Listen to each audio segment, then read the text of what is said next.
Hi mga ka-MJ. Good evening. Wow. O Bayaw, kamusta? Okay lang. Anong ginagawa niyo kanina, Bayaw? Dito. May trabaho kayo? Wala kanina ako trabaho. Bukas yata meron. Balita ko, bus ka na dito ah. May inutusan na, dito, trabahuin mo, ito trabahuin mo. Piteg.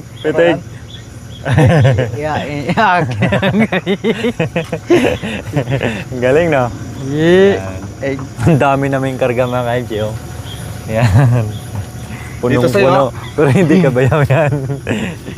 Ang side dito, nakasan dito kami kasi may Kasi bukas po mga ka-MJ, ihati din namin to sa iba. Yan, oh. Ang dami. Punong-puno. Ayun yung mga damit namin, oh. Ano to? Raincoat. Ito, kulungan na kami. Ito nga ba, pakihila nga ba? Upuan ba yun? Labay mo, upuan. Hulugan, ha? Total, may ano ka naman, may hanap buhay ka naman, eh. No down payment. Pero linggo-linggo ako punta dito ba, yo? Ha? Maningil. Okay lang? Okay lang. Okay lang. mamaya natin totalin kung magkano hulog mo isang linggo, ha?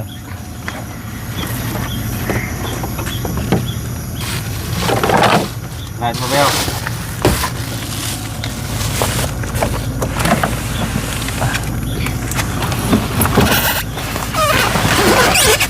Bukas kasi magkakata na kami. So mga ka-MJ, no, kay gabing-gabi na. So kailangan din po namin i-dispose to mga ka-MJ kasi bukas po may kakarga naman kaming marami.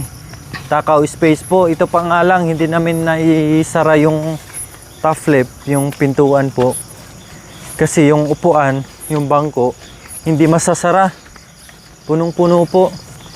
Kaya kahit ginabi na kami dito kay Bayaw, pinilit namin para lang mabawasan yung laman ng truck at may karga bukas yung iba pang ikakarga. Aday. Mga kaldera. Wow, ang ganda. Ang linis ng bahay ni Bayaw. Malinis siya. Kanurugan mo? Ayan. Uy, kasyang-kasya yan doon Bayaw. Pwede ilagay muna natin. Dear Marie! Hello! Good evening! Ang laki na ni baby, oh. Oh, bless. Bless ka na. Ay, umiiyak. Dati karga-karga namin. Ngayon, nangilala na po sa mga ka-MJ. Mukhang hindi na natin siya makakarga kasi nangilala na ba yun, no? Dati, ganun mo lang yung kamay mo. Sasama na sa'yo. Ngayon, no? Oh, bless. Bless, Ninang. Ayaw talaga. Paano na yan ba yun? Di natin mahiram yung anak ko. Nangilala na. Sana natin yung rattan table. Mamaya na kami magkwentahan ni Bayaw kung magkano. Kasi baka mamaya kwentahan natin siya na hindi pa nabuksan. Eh, ayaw niya tanggapin. Kumbaga sa pilitan ba? Ate Rika, ha? Hulugan to ha. Sabi niya. Isang linggo. Kasi bus naman daw siya ngayon eh. Bus. May pagkainan na. Ayan ay. Tapos yung bangko Bayaw. Siyempre ayusin pa ito ni Bayaw pag ano. Grabe yung ano mga kanji, yung tahimik ng lugar ni Bayaw dito. Yung mga kuliglig lang yung naririnig mo. Ang sarap magkape dito, no? Ayan, grabe. Oh, pare, kape muna pare. Paano pag si Mare? Mare, kape ka muna Mare. Buntis na si Kumare. Nabuktot na si Kumare. Panay kape. Machismis na halo. Si Kumare dumaan lang sa bahay ni Bayaw, nabuktot na. So yan mga MJ, no, meron pa kasing kawayan dito. Baka alisin ito ni Bayaw, lagay dun sa likod, no? So, tamang-tama po. No, ito muna temporary nilang pinaglagyan. So, ilalagay ni Bayaw din sa likod at may bago na siyang lamesa. So ito po mga ka-MJ, Bayaw at Erika, handog po yan ni Tita Tis Hebert, no? Para po sa inyo yan, no? Para may magamit kayo.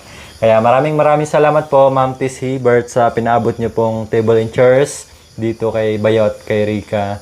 Last time po doon kay Nanay Antonina. So anong mensahe mo kay Ma'am Tis Bayaw sa nagpaabot ng lamesa sa'yo? Maraming salamat, Ma'am Tess, sa binigay mo sa amin sa mag-asawa sa lamesa. Ang ganda ng pahinga mo dyan, no? Ayan. Thank you po daw, Ma'am Tess, sa binigay nyo. Siyempre, kumikita si Bayaw, pero sa pagkain na pupunta. Itong mga bagay na ito, kumbaga, tsaka na lang yan. Kumbaga, pag may sobra talagang malaki, no? At kung kumikita naman, sa pagkain talaga. So, kumusta naman yung tulog nyo dito, Bayaw, sa bagong bahay nyo? Okay lang. Okay lang. Ano naman, nakakatulog ka naman ng maayos? Nakakatulog na umayos dito. Sarap pa. Tapos, wala namang ingay, wala namang Wala. Wala nang tumutulo pala? Ay, wala. So, ito si Bayaw at saka si Ate Rica, paano nga ba nagkabahay, no? Yung ginagawa po yung bahay ni Nanay Marisa, tapos nakulangan kami ng kahoy. So, sabi ni Bayaw, ito na lang ate, oh. Kaninong kahoy yan? Sa akin, gagawa sana ako ng bahay dito sa tabi ni Kuya Joel noon. Kailangan, anong problema doon, Bayaw? Bakit hindi kayo pinayagan? Nagagalit sa amin kasi yung may-ari doon. Ng lupa? Oh. Mas mabuti na lang dito na lang kay Marla, kay sa bilas ko sa Marlas, Opo. kay Ate Flor. Flor. So, noon po doon, kila Ate Cha dati, magtatayo sana sila ng kubo. Yung problema, yung mga kahoy ni Bayaw, kumbaga may mga, anong tawag doon? Marupok na yung iba. Marupok na. Oo, so nagpaplano din si Bayo kahit papano na magtayo ng sariling bahay, no? So ngayon, gusto sana nilang tumabi doon sa bahay nila Titya. Ang problema, hindi pinayagan ng may-ari ng lupa. So ang buti na lang dito sa lupa ni Kuya Marulas at Ate Flor, at dito na sila nakatayo ngayon, no? Kaya mas maganda dito, tahimik. Dito la doon Bayo, medyo maingay, no? Ayan, kaya thank you din kay Kuya Marlas and Ate Flor na nagpatayo tayo ng bahay dito nila Bayaw. So, maluwang. Kahit pagulong-gulong dyan si Bayaw, maluwang, di ba? Kahit si Jermare. Kagulong No? Hindi ka mag-alala Bayaw na mahulog si Jermare kasi walang papag. Malikot yan. Malikot. Ilan dapat nga anak mo Bayaw? Ilan dapat anak mo? Dalawa na sana. Dalawa na kaya lang yung isa. May kapansanan yun. Doon ako duman sa isa. Ilang taon na yun Bayaw bago ano? Mga 3 yata. Malaki na pala, no? Malaki na yun. May kapansanan siya. May kapansanan. Yung kapansanan niya kuya umuwi dito. Sa likod siya na darap pero nagano siya. Kuba siya. Dito na lang pumunta sa niya, arap. Di ba yung iba kasi may kuba, may sa likod, meron din sa harap. Kasi may kaibigan ako dun sa probinsya, harap tsaka likod yung kuba niya. Pero may edad na rin siya eh. Yung kuya, kapag isang taon, hindi siya dinaano ng sugat. Kapag ng isang buwan, yung parang lang kuya, yung maraming sa kanya sugat. May parang allergy. Lang, maalis yung kuya pero Matagal. Grabe pala, no? Kaya yung inatid namin sa ospital mag-asawa doon. Sabi niya mga doktor, dito na natin ipalagay ng yung os yung maliit. Grabe na pala. Pumirma yung asawa ko. Dibel natin dadalhin. Sabi ko, hindi na pwede sa akin yan kasi paano natin makikita yung ugat sa kamay niya. Maliit lang yung ugat ng bata. 3 taon na yun, Bayaw? Grabe, malaki na sana. Yung yung anak ni Velasco Joel. Si Dagol? Ganyan? Yung maliit pa lang yun. Nasa atsan pa yun. Lumabas na yung nauna sa kanya yung Mas panganay sana yun. panganay yun. Mas panganay kay Dagol. So, ganun talaga ang buhay, no? Sino to? Saan mo punta, boy? Ba't gumawa ng tabo? Tao lang to. Huwag ka mag-isip ng iba. So, yun yung kwento dito ni Bayaw. So ngayon ba anong pinagkaabalahan mo dito? Anong trabaho mo dito ngayon? Ang trabaho ko rito, kuya, kapag merong tumatawag sa akin, magpitas tayo ng talong, mag-araro, ganun lang. Kung anong ipatrabaho sa'yo dito. Ayos naman yung kita mo. Nakakabili naman ng pagkain. Nakakabili naman. Mm, Kapi, kahit konti lang yung maano ko sa nag-ano ng kalabaw, sa araro. Nakakabili na ako. Magkano pala kita ng araro ngayon ba? Medyo malaki yata pag iba ata yung pag-araro, di ba? Kapag araro, kuya, 500. Isang araw. Kapag 300. Kapag mga damo-damo lang, magdadamo. Ayos na rin kaysa wala, no?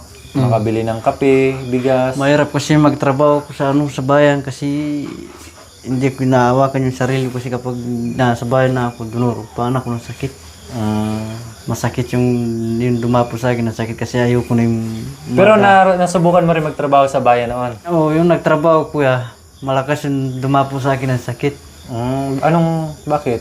Anong trabaho mo noon? Hindi pag mahirap yung sakit na dumapo sa akin. Grabe. Pero... Yung katawan, kuya, ganito na. Puti ka paano? Kaputi. Parang parang kulang sa dugo o parang anemic. Kaya yung inano sa akin, yata isang maliit lang yata yung pinag-alagyan ng dugo. Nasalinan ka rin ng dugo. Anong trabaho mo noon sa bayan ba yun? Contraction. Tapos? Nag-ano ng mga bakal. Puputol lang ng mga bakal. Yung makina. Nakwento mo noon, nag-ano ka rin ng nyog? Nagtawag doon? Yung una akong trabaho, kuya, galing ako sa Bataan. Tapos? Kinuha na naman ako sa Porac. Hindi, yung isang bayo sa Porac, yung bayo namin, doon ka sa Angeles kasi mahal yung doon. Kasi ikaw lang yung nag-ano sa ano. Kasi dito, mga lang, 300 lang yung araw doon, mahal sa Angeles.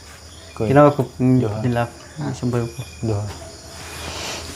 Kamay ko yung baguhan pa ako na Na tama ng yung gilingan ng... gilingan ng Ng kayot na. yung Buti hindi napuruhan. lang yun, nagtakip lang. Please lang. Delikado yun. Lakas nun. Pag napuruhan ka, madudurog talaga yung kuko mo. Yung nyug, puno ng dugo. Pinalitan ko lang. Bakit ang dables? Mahirap Bayaw, Koy. Nakatrabaho niyo sa bayan. Panahinom ng kubra kaya ng ospital. So ayan, muli, thank you very much po Ma'am Tis Hebert sa biyayang pinagkaloob niyo po, no? Grabe talaga yung pagmamahal ni Ma'am Tis dito, especially sa Fernandez family. Last time, no, marami siyang binigay, nagbigay ng binhi, tapos isa sa sponsors dito sa bahay ni Bayaw. Kaya Ma'am Tess, naway palagi po kayo mag-ingat dyan at ingatan niyo po yung sarili niyo dyan, Ma'am Tess, and pagpalain nawa kayo ng ating poong may kapal, no? More blessings to come po sa inyo, Ma'am Tess. Koy! Parang nangihina si Bayaw. Nakakapay ka na? Hindi. At saka hindi lang yan. Magaling kumanta to si Bayaw. Pwede ba pasample ang kanta mo, Bayaw? Ano yung kinanta mo? Ako gusto mo. Bayaw. Maraming salamat po, Ma'am Tess. May ngipin na ba siya? Wala pa po. Ay, wala pa. November, December, January, February, March, April, May, June, July. Wow, August, malapit na magbe-birthday si Jermary. November. So ayun mga ka-MJ, medyo na si Jermary, nangilala na. Dati kahit gano'n nilang namin, lumalapit ka agad eh. Koy, bigyan mo mic. Simbat laban, Koy. Koy, kaya saan siya mapunta sa kasama yung manok niya? So, ito mga ka-MJ, ayan, thank you po daw Ma'am Tess, sabi ni Ate Rica. Yan. May dadalang manok pag Pag naghahunting ka ng pag naghahunting ka ng labuyo, yan din nadala mo? Pinapain mo. Ayos ah. Di ka pa nakahuli ng labuyo? Hindi pa. Ayan mga MJ, ang cute oh. Anong tawag po sa inyo niyan? Ang tawag kasi sa amin sa Bisaya, bantam eh. Bantam. Bantam, ganyang liit. Okay. Sana na bonsai. Bonsai. Bonsai. Okay, Bayo. Pambili-bili ng ng kapay. Ha? Napakasipag nito ni Bayo eh. Kating dipolyo, kating dipolyo, kating dipolyo. Okay, sige. Bye.